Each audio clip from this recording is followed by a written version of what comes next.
This is The Future Of, where experts share their vision of the future and how their work is helping shape it for the better. I'm Jessica Morrison. It's usually easier to pick up some takeaway at a drive-through for dinner instead of preparing a fresh meal with healthy whole ingredients. But research has shown that having an unhealthy diet, particularly when combined with being overweight, is the leading contributor to poor health and premature death in Australia and worldwide. In this episode, I chatted with consumer and branding experts, Drs. Isaac Chia and Anwar Sadat Shimel, to discuss how advertising is exacerbating the junk food epidemic and how their research is helping to counteract these messages. If you'd like to find out more about this research, you can visit the links provided in the show notes. So, Isaac, what is junk food and what does it do to our bodies? Okay, so I think the common misconception is that junk food is the same as fast food or easy food. So with junk food is usually categorized as a type of food that is less nutritious or is low in nutritional value, normally prepacked, and also pre-manufactured, right? So I think that really sets it apart from, say, fast food, because you do have fast food that's actually quite nutritious, right? They do have a lot of fast food now that have some form of nutritional value, and it begs the question as well how often it's being consumed, right? Because having McDonald's once a week isn't gonna do much to you, but if you have it every day for dinner, for breakfast, it's gonna take a big toll on your body. So scientific reports have told us that junk food is highly correlated with type 2 diabetes, heart attacks, obesity, which is some of the major, I think, health concerns that we have in Australia and globally as well. So that would be, sort of my understanding of junk food and obviously the harmful effects that it has. I mean, it is commonly known that junk food has some pretty harmful effects on our body if we're having it a lot. So why do we consume it knowing that it's bad for us? Great question. It's almost knowingly consuming something that's bad for you. And I feel like a lot of this has to do with exposure and the fact that we're conditioned to, I guess, this whole idea of junk food. It's okay to have it, right? And we have to understand that with junk food, the major appeal from that comes from a number of different, I guess, sources. The fact that I think it's highly related to food cravings. It, for some reason, tastes better than a bowl of salad, right? And there's a peer pressure element to it as well, okay? And I feel like when you see people do it, you want to do it as well. You want to, have a burger, have something that's a little bit less healthy because you feel like you deserve it, And I mean, I guess the sort of the bigger context of things is that, we're so conditioned to see commercials, advertisements, promotions around junk food. We also know that junk food's a lot more affordable as well. So depending on who you're targeting, you're going to be able to get away with that. Now, if you combine all these pieces to the puzzle, it does make it a very quick and attractive option, especially if you're time poor. And given our current working conditions for most industries, and again, moving forward, it is really that option, and we compensate, unfortunately, a lot on health and nutrition for that extra half an hour that we get. That's how I look at it. So what makes junk food advertising so successful? I think it's the target audience. It's the receptivity of who they're targeting, right? I feel like at the same time, I feel like when you look at junk food companies, McDonald's, Coca-Cola to a certain extent, Burger King, they've done a whole heap of advertising, and they've sort of been around for such a long time that people are so aware that you don't really have to do a lot in order to really try to understand what they're about. They're in your daily conversations. Everybody knows that what they kind of stand for as well. And with advertising, it then sends a very clear sort of message that this is already what you know. What's the next call to action, right? We're so conditioned to know that this is quick, easy, tastes good, makes you feel great. And that's what the messages are essentially sending to the consumer. And that's why I feel like, because they have good targeting, they know who to target, and they have the right messages and right elements coupled with great promotion, it makes it a whole lot easier and a whole lot successful, especially with certain cohorts. Shimul, you've recently researched ways to counteract the messages put forward by junk food advertisements. Were you surprised by any of your findings? Yeah, I mean, like in our research, we tried to explore that what kind of message framing can influence the consumers or the people's intention to avoid junk food. Now, every day we see lots of advertisement messages, communication messages that says that like avoid junk food. So we noticed that there are like two kind of messages, message framing. One is gain framing, one is loss framing. So the gain framing is like what you can achieve, what you can gain by avoiding the junk food. The loss framing message is what you will lose if you don't avoid the junk food. So the purpose of two types of messages are like avoid junk food. One is what you can gain, the other one is what you will lose if you don't do it. Now, interestingly, we find that the mere message type does not create the intention to avoid junk food. So our point was that, so does it depend on the type of people who are getting the message? And in psychology, we have two types of people. There is a theory called regulatory focus theory, and it says that there are two types of people. One type of people are the promotion focus, they want to achieve the positive things. One type of people are prevention focus, they want to avoid the negative things. Then in our study, we combined the two types of messages, the gain focus and the loss focus, and two types of people, promotion focus and the prevention focus. And we found that when the promotion focus people are presented with gain framing message, they have a stronger intention to avoid junk food. And when the prevention focus people are presented with loss framing message, they have intention to avoid junk food strongly. So the point is, it's not only what you are saying, how you are saying, to whom you are saying, that is important. So this is something, one of the key findings of our research. And surprisingly, we found that most of the respondents, they understand the perceived risk of junk food. They understand that this is risky, but that risk perception does not motivate them to avoid the junk food. So only telling the risk factor perhaps are not enough. We need to combine the appropriate message framing, and we need to find the appropriate people also. So the right message should go to the right people to generate the intention to avoid junk food. Wow, it's not exactly easy, is it? And how do you hope other organisations might be able to implement your findings into the future to sort of avoid this? It's an interesting question, yeah. So in our research, we conducted it within the context of junk food, so avoiding junk food. But at the same way, if some of the organizations, they want to promote healthy food, for example, eat more vegetables, avoid the sugary drinks, they can use the same mechanisms that we used in our study.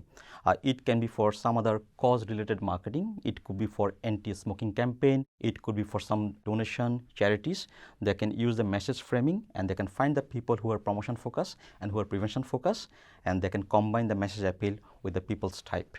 Does this basically sort of show that organisations in any sort of marketing sense need to be basically having not just one key message, they've almost got to be having sub-messages? Like, is that what you found? Exactly, because one size doesn't fit everyone. So we need to identify not only what we are saying, to whom we are saying. So the message receiver is important also. Yeah. Especially in public health, I think that's very, very important that, we understand that as much as there's some very generic messages, we have to understand that there's some very key priority groups of people that need to hear certain messages as well. So that's, again, coming back to that strategy, that's not one size fits all. We have to cater for some groups very differently. Yeah. When you looked at the junk food advertising in this research, and you talked about the gain and the loss, can you give us some examples? Yeah, sure. Like in our experiment, we manipulated the situation is like that the participant is imagining that the participant has gone to the annual checkup, and the doctor advised that the participant should reduce the junk food consumption, and then gave a flyer. And that flyer was our manipulation element or the instrument. And what we did, one group of people, they got the gain framing message that if you avoid junk food, you will get healthy heart, healthy weight loss, good mood, good sleeping. The other group of people, they got the loss message framing, and they got that if you don't avoid junk food, you will have obesity, you will have cardiac issues, you will have bad mood, you will gain weight, and so on. And we did pretest for that, and we found that that really works. Then we went into the main study. Interesting, really interesting. Often supermarkets will have discounts on junk food rather than healthy alternatives. So what are other junk food advertising issues people should be aware of?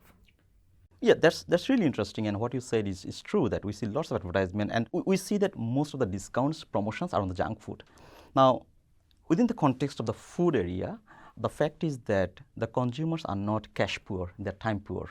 And if you look at the advertisement, they're always focusing on quick food, easy food, pick up, delivery. Okay? But at the same time, we have to understand that it is possible that people can have healthy food within the short period of time. They can prepare it. There are so many options to make a meal within 5 minutes, 10 minutes. So this is one thing.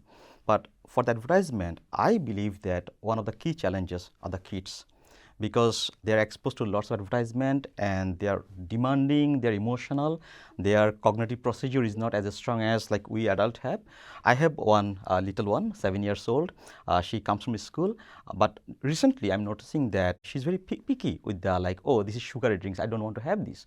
And I noticed that in the school, the teachers or some of the programs, they are promoting that this is sugary food, this is unhealthy. In my time, we didn't have this. Wow. Yeah, so if you ask me personally, perhaps I take more sugary food than my little one takes. And this is really good things to do, that educating the new group of new generation of customers. Okay, so this is number one, education, awareness, and perhaps the important one is resist the temptation. That is important. I remember that when you were talking about little ones, I just, a shopping trip with my toddler, and they don't understand, and they see the pretty ads, and no matter how much you try and sort of limit that, it is all around, isn't it? Yeah, so exactly. it's hard. Certainly hard. Isaac, some local and federal governments around Australia and the world really have initiated bans on junk food advertising on government property. Do you foresee more governments going down this pathway? I would say yes. And I think it's timely because we're currently in this pandemic situation, and there's a huge emphasis on obviously staying healthy. I say this with also a little bit of reservation, because I know that having a healthy diet and consuming junk food to some people may be perceived very differently as well. So I'm not going to say that that you cannot have junk food, and I'm gonna probably also go on a limb to say that that regulation is also important as well in certain places. So I do foresee that, given the current context, that this will continue, not just with outdoor advertising, not just with transit advertising, for example, but also with advertising online. And I think that's a huge thing as well. So things like understanding privacy, understanding regulation are very, very important for both businesses and for consumers, being able to respect people in terms of the data that you collect, because everything now online is about remarketing of ads, making sure that you have that accuracy in terms of the data that you get, so you target the right people per se. And just going back to the previous point that Shimul and yourself that you brought up as well, it's those sort of vulnerable groups that we really have to sort of have a gatekeeper there as well, in terms of what they see and how much of whatever that is junk food related that they do actually get exposed to, because these ads are so attractive to them. They have the message that is quite attractive, the influencer or the celebrities that are quite attractive as well. So again, they're very much attracted to that kind of stuff. So again, coming back to the question, I feel like from a regulatory body's perspective or from a government's perspective, this will continue into the future. And as a point in terms of getting us to be healthier, but also to curb, messages that are perhaps unnecessary and also deemed predatory as well to certain vulnerable groups. I agree that we need to understand that what could be the mechanisms to influence the people. It could be the policy. At the same time, is the policy implementable? And who are the group of people being influenced by that? That is important also. And it comes from different stakeholders. It's not only the policy, it could influence the marketing, it could influence the supermarket policies also, and the socio-dynamics also. Yeah. I suppose it has to start from somewhere though, isn't it? You talked about a gatekeeper. So, maybe by the sounds of what you've said, we're going to see more of this into the future and more regulation, because it sort of needs to happen otherwise. We actually have to do something about this, because it's so second knowledge and second nature to a lot of people. But I think there needs to be some sort of a fence that's been put up to say, well, education's great, community support's fantastic, but how much sort of advertising allowance is then given to these international corporations to come in to spread these different messages as well? Can we limit that? can we regulate that, and to what extent? So that's a discussion that goes further beyond just this research, really. Absolutely. What do you both think the future holds overall for the junk food industry?